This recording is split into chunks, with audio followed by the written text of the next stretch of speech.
Bertie Horvath was 36 years old when he died a few days ago. He died suddenly, and he's left a big hole in my heart, as well as the many, many people who loved him.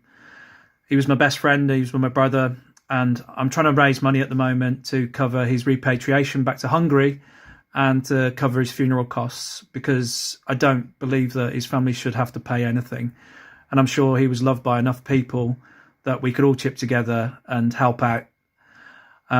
He was an incredibly intelligent guy with a wonderful brain, one of my favourite brains, unpredictable, so funny, and always had the ability and capability to laugh in any situation. I'm sure he'd be laughing at me doing this video right now, with his dark sense of humour. He looked after people and had a big heart, and his place became a place of salvation for so many people. And I think that we'll only realise now how much he actually did for people and how selfless he was. He was a big environmentalist and wanted to start a juice business, had actually bought all the things which are going to be sent to Hungary, and his cousin Nora is going to take over and launch the business herself. So there's some sort of a legacy there.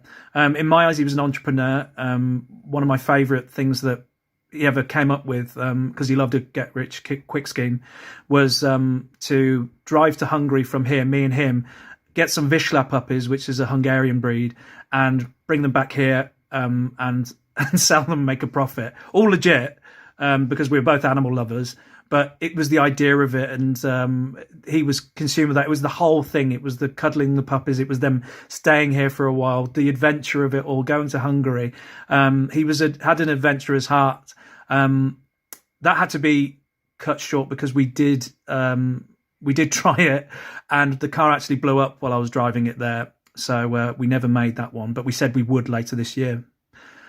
He had loads and loads of plans, so much ambition, so many ideas. There's books and books filled with his ideas and jokes and all sorts of things like that, that gradually we'll probably share with people.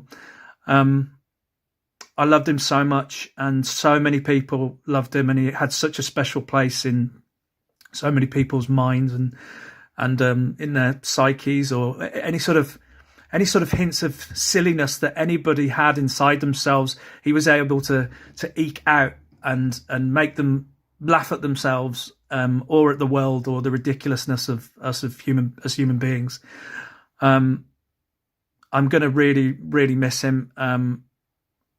I do have his plants, however, and he's left me a new best friend, which was also his favourite plant. Say hello to Bob.